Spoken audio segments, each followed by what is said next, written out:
Assalamualaikum warahmatullahi wabarakatuh. Coba kalian ingat motivasi dan proses kedatangan bangsa-bangsa Eropa di Indonesia. Pada awalnya, kedatangan bangsa Eropa di Indonesia mendapat sambutan baik. Akan tetapi, dalam perkembangannya, bangsa Eropa seperti Portugis dan Belanda atau VOC melakukan monopoli perdagangan. Kegiatan monopoli perdagangan yang dilakukan Portugis dan VOC sangat mengganggu dan merugikan rakyat. Oleh karena itu, rakyat mengangkat senjata dan melakukan perlawanan. Perlawanan apa saja yang terjadi untuk menghadapi Portugis dan VOC? Yuk simak pembahasan berikut ini. Yang pertama yaitu perlawanan rakyat Aceh terhadap Portugis. Latar belakang perlawanan. Ketika Malaka jatuh ke tangan Portugis pada tahun 1511, banyak pedagang asing mengalihkan perdagangannya ke Aceh. Kondisi tersebut membawa keuntungan bagi Aceh. Dalam perkembangannya, Portugis berusaha menguasai Aceh, sebaliknya Aceh menganggap kedudukan Portugis di Malaka sebagai sebuah ancaman untuk mewujudkan cita-cita menguasai Malaka. Oleh karena itu, Aceh melakukan perlawanan terhadap Portugis. Jalannya perlawanan. Aceh menerapkan beberapa strategi untuk menghadapi perlawanan Portugis. Strategi Aceh sebagai berikut.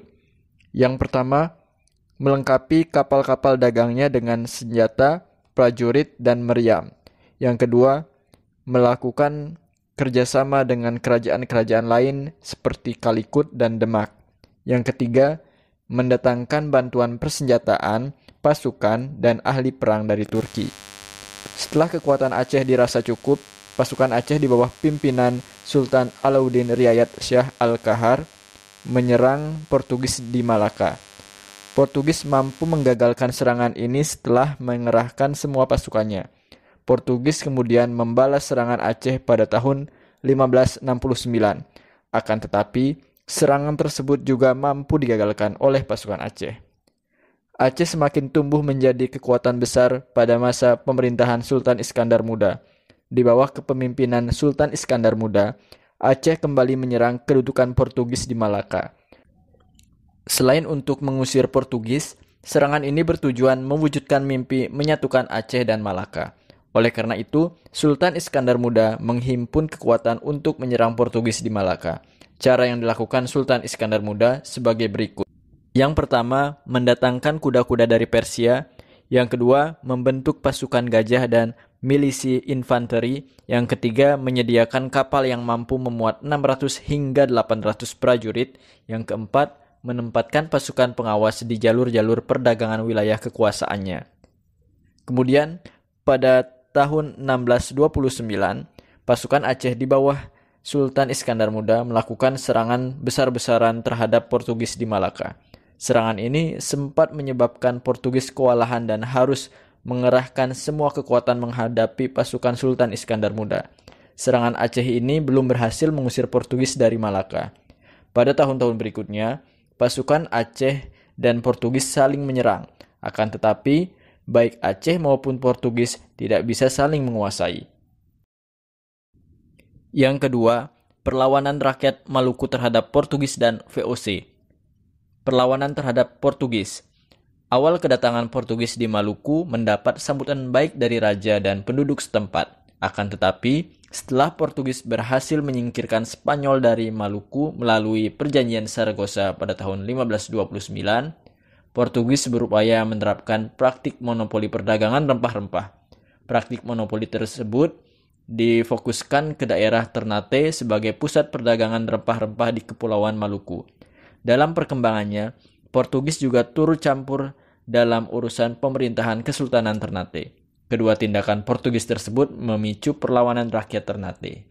Kemudian pada masa pemerintahan Sultan Hairun pada tahun 1534 sampai 1570, rakyat Ternate melakukan perlawanan terhadap Portugis. Perlawanan tersebut mengancam kedudukan Portugis di Maluku. Gubernur Portugis di Maluku, Lopes de Mesquita, mengajukan perundingan damai kepada Sultan Hairun. Lopes de Mesquita pun mengundang Sultan Hairun berkunjung ke benteng Sao Paulo untuk berunding. Dalam perundingan tersebut, Portugis membunuh Sultan Hairun. Lopez de Mesquita menganggap terbunuhnya Sultan Hairun mengakhiri perlawanan rakyat Ternate. Akan tetapi, peristiwa pembunuhan Sultan Hairun justru semakin menyulut kemarahan rakyat Ternate. Bahkan, seluruh rakyat Maluku bersatu melawan Portugis. Kemudian Sultan Babungloh, putra dari Sultan Hairun, melanjutkan perlawanan rakyat Ternate terhadap Portugis. Dalam perlawanan ini, Sultan Babungloh memimpin pasukan menyerang pos-pos perdagangan dan pertahanan Portugis di Maluku. Benteng Sao Paulo dikepung selama 5 tahun. Akhirnya, pada tahun 1575, Portugis berhasil diusir dari Ternate. Orang-orang Portugis kemudian melarikan diri dari Ternate dan menetap di Ambon. Selanjutnya, perlawanan terhadap VOC. Keberadaan Portugis di Ambon tidak berlangsung lama. Pada tahun 1605, VOC berhasil mengusir Portugis dari Ambon. Dalam perkembangannya, keberadaan VOC di Maluku juga mendapat perlawanan dari rakyat. Perlawanan tersebut disebabkan oleh beberapa faktor sebagai berikut. Yang pertama, praktik monopoli perdagangan rempah-rempah yang disertai pelayaran hongi. Yang kedua, pembatasan jumlah tanaman rempah-rempah agar harganya tetap tinggi. Yang ketiga, campur tangan dalam proses penobatan Sultan Tidore.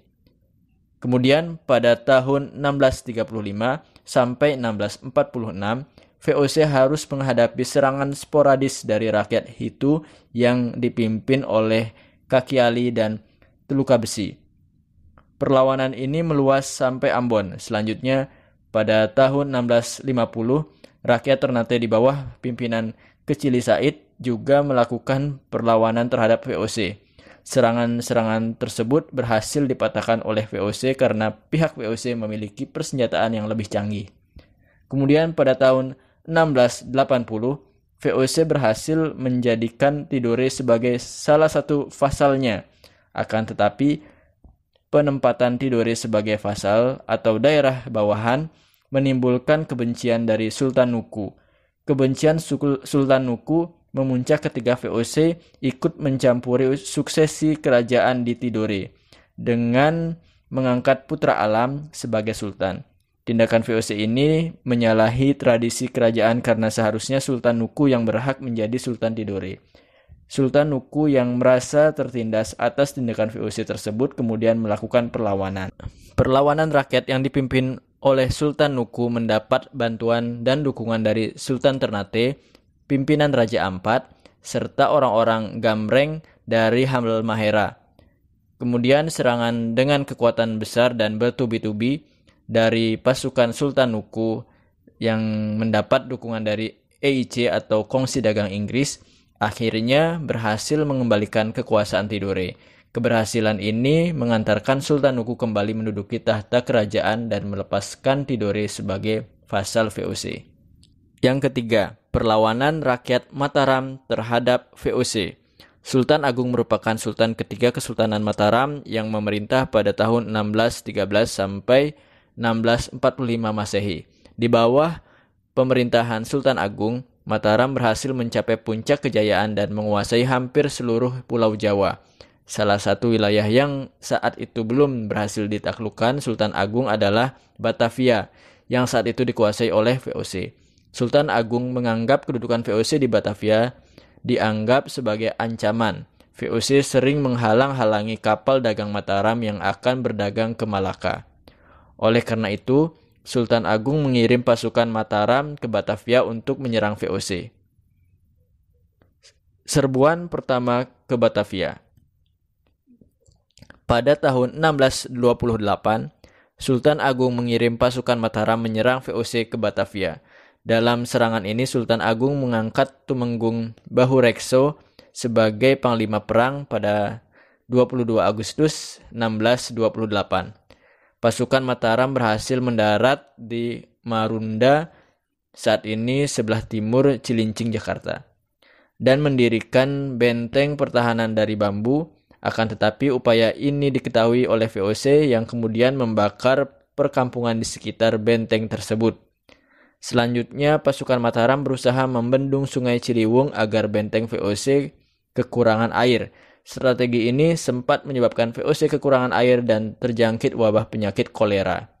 Strategi yang diterapkan Mataram belum berhasil mematahkan dominasi VOC. Selain kalah persenjataan, pasukan Mataram kalah stamina. Bahkan pasukan Mataram harus kehilangan Tumenggung Bahurekso. Akhirnya pasukan Mataram mundur dan memilih kembali ke Mataram.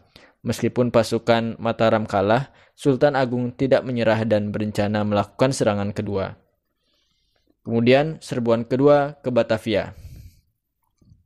Pada tahun 1629, Sultan Agung kembali mengirim pasukan untuk menyerang VOC di Batavia.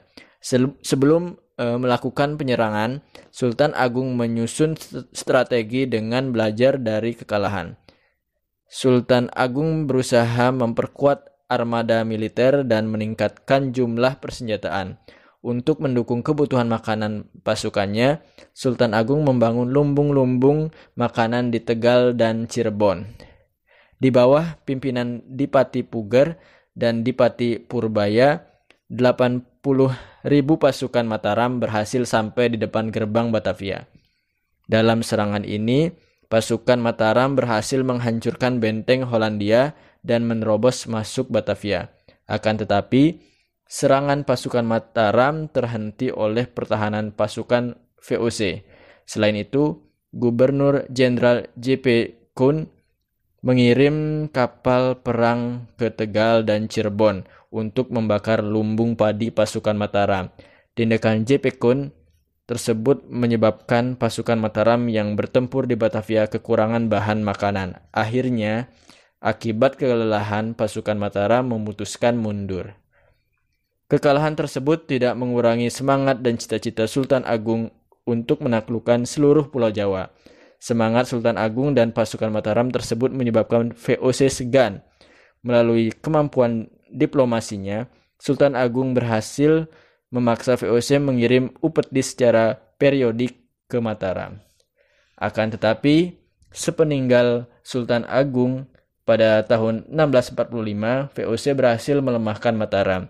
Dalam perkembangannya, muncul perlawanan untuk menentang dominasi VOC di Mataram seperti perlawanan Trunojoyo, perlawanan Untung Surapati, serta perlawanan Pangeran Mangkubumi dan Raden Mas Said. Yang keempat, perlawanan rakyat Banten terhadap VOC. Pada masa pemerintahan Sultan Ageng Tirtayasa pada tahun 1631 hingga 1683, Banten dapat mengungguli Makassar dan Aceh sebagai bandar perdagangan lada terbesar di Kepulauan Indonesia. Kondisi ini memicu konflik kepentingan dengan VOC di Batavia. VOC menilai kedudukan Banten dapat mengganggu praktik monopoli perdagangan lada yang dilakukan VOC. Sementara itu, Banten menganggap kedudukan VOC di Batavia dapat mengancam stabilitas dan kedaulatan kerajaan. Kemudian, kebencian Sultan Ageng Tirtayasa terhadap VOC. Sultan Ageng Tirtayasa sangat membenci tindakan VOC yang menghalangi kegiatan perdagangan di Banten. Kebencian ini ditunjukkan Sultan Ageng Tirtayasa dengan merampas kapal dan merusak perkebunan milik VOC. Bahkan, Banten berhasil mengganggu daerah kekuasaan Belanda hingga tembok kota Batavia. VOC tidak dapat berbuat banyak karena pada saat bersamaan VOC harus menghadapi pemberontakan Trunojoyo di Mataram. Kondisi tersebut membuat VOC hanya memperkuat pertahanan Batavia dengan membangun beberapa benteng pertahanan. Salah satunya benteng Norwich. Di pihak Banten, Sultan Ageng Tirtayasa membangun saluran irigasi yang membentang dari Sungai Untung Jawa hingga Pontang untuk mempermudah transportasi perang. Selain itu, Sultan Ageng Tirtayasa menjalin hubungan dengan negara-negara lain seperti Inggris, Prancis, Denmark, Tiongkok, dan Persia. Tindakan tersebut dilakukan untuk memperkuat posisi Banten sebagai bandar perdagangan internasional dan mengalahkan dominasi VOC di Batavia. Akan tetapi, kondisi tersebut dianggap mengganggu kedudukan Batavia sebagai bandar perdagangan milik VOC. Oleh karena itu, VOC berusaha melakukan blokade terhadap aktivitas perdagangan di Banten. Tindakan VOC ini semakin menumbuhkan kebencian Sultan Ageng Tirtayasa dan rakyat Banten terhadap VOC. Sultan Ageng Tirtayasa pun memimpin rakyat Banten untuk menyerang VOC ke Batavia. Kemudian politik Divide et Impera VOC di Banten. Pada tahun 1671, Sultan Ageng Tirtayasa melakukan perubahan sistem birokrasi dengan mengangkat Sultan Haji sebagai raja pembantu. Tugas raja pembantu adalah bertanggung jawab terhadap urusan dalam negeri Banten. Sementara itu, Sultan Ageng Tirtayasa dan Pangeran Arya Purbaya bertanggung jawab atas urusan luar negeri Banten. Pemisahan kekuasaan ini dimanfaatkan VOC untuk menerapkan politik Divide et Impera atau politik adu domba. VOC menghasut Sultan Haji dengan menyatakan bahwa Pangeran Arya Purbaya yang akan naik tahta menjadi Sultan Banten menggantikan Sultan Ageng Tirtayasa. Hasutan VOC ini menyebabkan Sultan Haji mencurigai Sultan Ageng Tirtayasa dan Pangeran Arya Purbaya. Sultan Haji kemudian mengadakan perjanjian dengan VOC untuk melancarkan niatnya menjadi Sultan Banten. Untuk membantu Sultan Haji, VOC mengajukan beberapa syarat sebagai berikut. Yang pertama, Banten harus menyerahkan Cirebon kepada VOC. Yang kedua, perdagangan lada di Banten menjadi hak monopoli VOC. Yang ketiga, pedagang Tiongkok, Persia, dan India dilarang berdagang di Banten. Yang keempat, pasukan Banten yang menguasai daerah pantai dan pedalaman harus ditarik. Yang kelima, apabila Banten mengingkari perjanjian ini, Banten wajib membayar 600.000 ringgit kepada VOC. Syarat yang diajukan VOC tersebut disetujui oleh Sultan Haji. Persetujuan tersebut menyebabkan perselisihan antara Sultan Ageng Tirtayasa dan Sultan Haji. Pada tahun 1681, Sultan Haji berhasil merebut kekuasaan Banten. Sultan Ageng Tirtayasa berusaha merebut kembali Kesultanan Banten dengan membentuk pemerintahan baru. Pada tahun 1682, Sultan Ageng Tirtayasa berhasil mengepung istana Surosowan.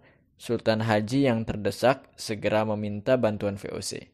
Dalam sebuah pertempuran, pasukan Sultan Ageng Tirtayasa berhasil dipukul mundur hingga ke benteng Tirtayasa oleh VOC. Bersama dengan Pangeran Arya Purbaya, Sultan Ageng Tirtayasa terus melakukan serangan secara gerilya terhadap VOC dan Sultan Haji. Akan tetapi, pada tahun 1683, Sultan Ageng Tirtayasa berhasil ditangkap dan ditawan di Batavia hingga wafat pada tahun 1692.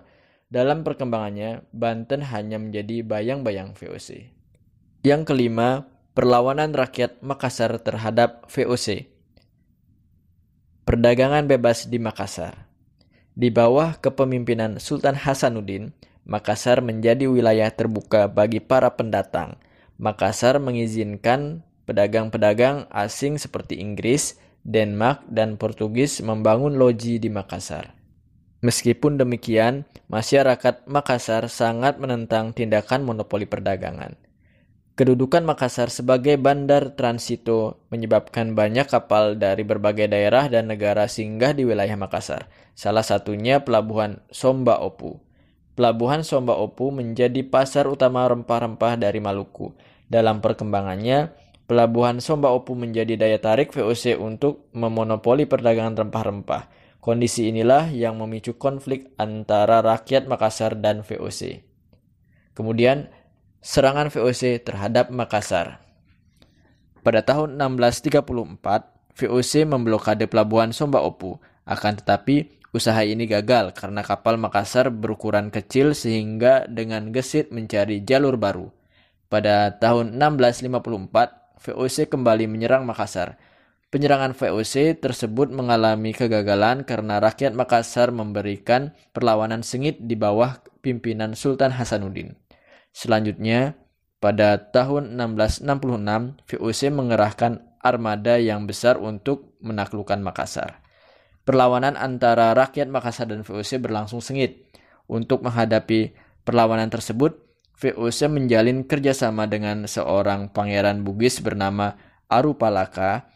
Tujuan Arupalaka membantu VOC dalam perang tersebut adalah membebaskan kerajaan Bone dari kekuasaan Makassar. Pasukan Arupalaka pun berhasil menguasai benteng pertahanan Goa di Barombang. Kemenangan Arupalaka sekaligus menandai kemenangan VOC. Selanjutnya, VOC memaksa Sultan Hasanuddin menandatangani perjanjian Bongaya. pada tahun 1667. Isi perjanjian Bongaya sebagai berikut. Yang pertama, VOC memperoleh hak monopoli rempah-rempah di Makassar. Yang kedua, VOC boleh mendirikan benteng pertahanan di Makassar. Yang ketiga, wilayah kekuasaan kerajaan Goa Talo di luar Makassar menjadi milik VOC. Yang keempat, Aru Palaka diakui sebagai Raja Bone. Yang kelima, semua orang Eropa kecuali Belanda harus meninggalkan Makassar. Yang keenam, Goa Talo harus membayar seluruh biaya perang. Yang keenam, perlawanan rakyat Riau terhadap VOC. Yang pertama, perlawanan Siak Sri Indrapura. Perlawanan Siak Sri Indrapura merupakan salah satu perlawanan rakyat Riau terhadap VOC.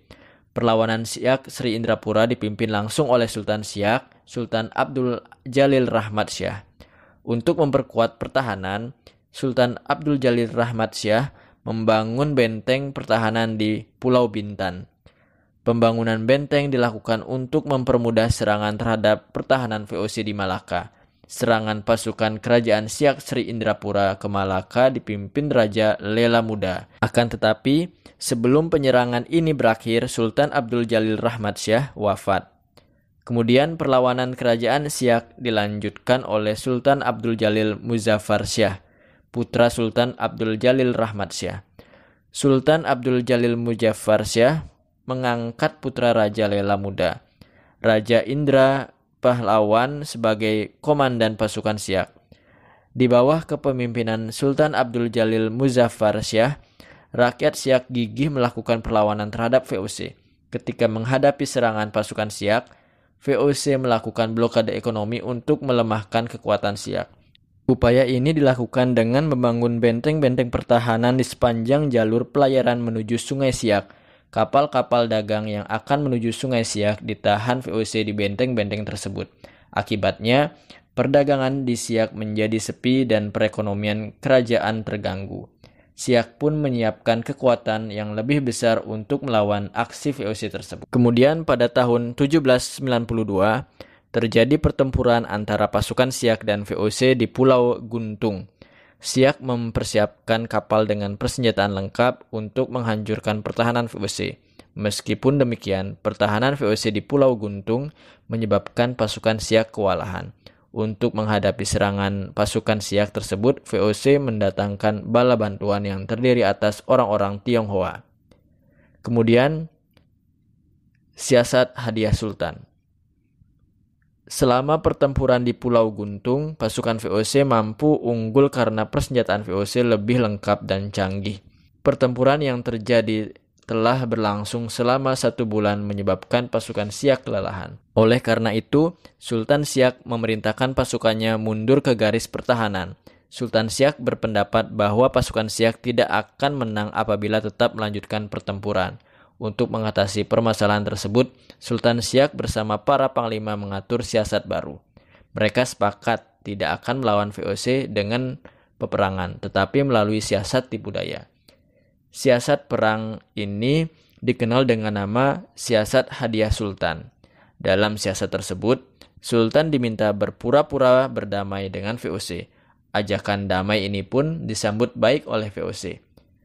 Kemudian perundingan damai antara VOC dan Sultan Siak dilakukan di Loji Pulau Guntung.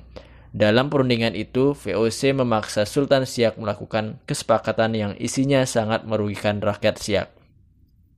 Dalam perundingan itu, Sultan Siak dipaksa tunduk kepada VOC. Sesuai rencana, Sultan Siak memberikan isyarat kepada pasukan Siak yang sebenarnya telah mengepung loji itu. Pasukan Siak segera menyerang pasukan VOC di loji. Pasukan Siak membakar seluruh bangunan loji. Akhirnya pasukan Siak berhasil menuai kemenangan. Meskipun demikian, keberhasilan siasat hadiah Sultan belum mampu mengusir VOC dari Siak. Sepeninggalan Sultan Abdul Jalil Muzaffar Syah, perlahan-lahan kerajaan Siak mengalami kemunduran. Bahkan pada akhirnya kerajaan Siak harus tunduk kepada VOC. Sultan Siak akhirnya menandatangani kesepakatan dengan VOC melalui Traktat Siak pada tahun 1858. Berdasarkan traktat tersebut, VOC mengakui otonomi kerajaan Siak, tetapi beberapa wilayah Siak seperti Kota Pinang, Pagarawan, Batubara, Langkat, Temyang, dan Delhi harus diserahkan kepada VOC. Melihat peristiwa perlawanan rakyat Riau, dapat diketahui bahwa perlawanan rakyat pada masa itu tidak hanya dilakukan melalui perang, tetapi juga dengan strategi. Yang terakhir atau yang ketujuh, perlawanan etnik Tionghoa terhadap VOC. Latar belakang perlawanan.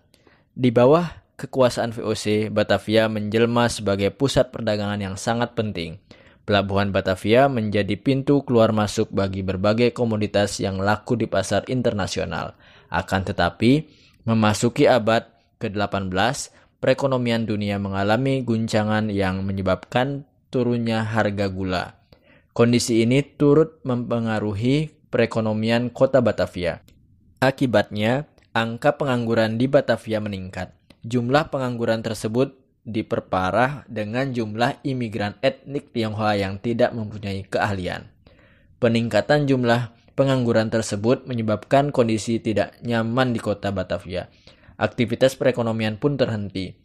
Keamanan kota terganggu dengan maraknya aksi pencurian. Kriminalitas juga meluas di sejumlah tempat. Pemandangan kota Batavia diwarnai dengan kemunculan pengemis di jalan-jalan. Untuk mengatasi kondisi tersebut, Gubernur Jenderal Adrian Falkenir berencana mengirim etnik Tionghoa ke Sri Lanka untuk membangun benteng dan kota persinggahan. Rencana tersebut menimbulkan keresahan di kalangan etnik Tionghoa. Banyak kabar beredar bahwa mereka yang diangkut menggunakan kapal tidak dikirim ke Sri Lanka, tetapi dibuang ke laut. Akibatnya etnik Tionghoa menolak keras kebijakan Gubernur Jenderal tersebut.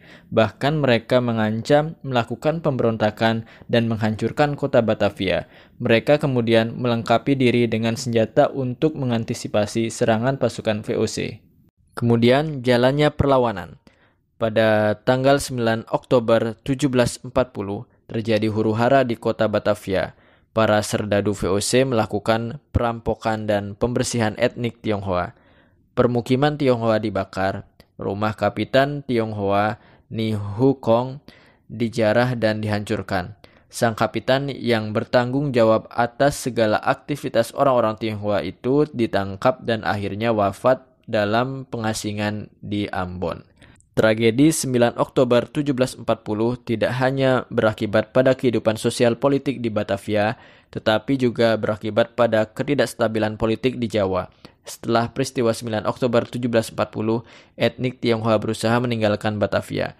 Melihat kondisi ini, Banten mengirim pasukan untuk menjaga wilayahnya agar tidak menjadi tempat pelarian etnik Tionghoa. Setelah gagal memasuki Banten, para pelarian bergerak ke arah timur. Sekira 1.000 orang bertemu di Pati, sebuah kota kecil di pantai utara Jawa Tengah. Sebagai aksi balasan, mereka bergabung dengan komunitas Tionghoa di Semarang dan mengepung benteng VOC di kota itu. Selain itu, mereka menyerang pertahanan VOC di Rembang. Serangan etnik Tionghoa ini mendapat dukungan dari para bupati di kota-kota pesisir utara Jawa yang merasa dirugikan oleh VOC. Setelah peristiwa itu, etnik Tionghoa tidak kembali ke Batavia.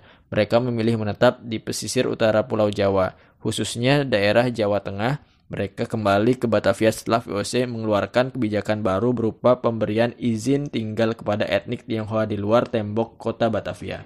Demikian beberapa perlawanan rakyat terhadap Portugis dan VOC. Sebagian besar perlawanan terjadi untuk melawan dominasi dan praktik monopoli perdagangan yang dilakukan Portugis dan VOC. Meskipun kalah persenjataan, bangsa Indonesia menunjukkan semangat dan pantang menyerah dalam perlawanan tersebut. Sikap semangat dan pantang menyerah juga sebaiknya kalian terapkan dalam kehidupan sehari-hari. Baik, langsung saya akhiri. Wassalamualaikum warahmatullahi wabarakatuh.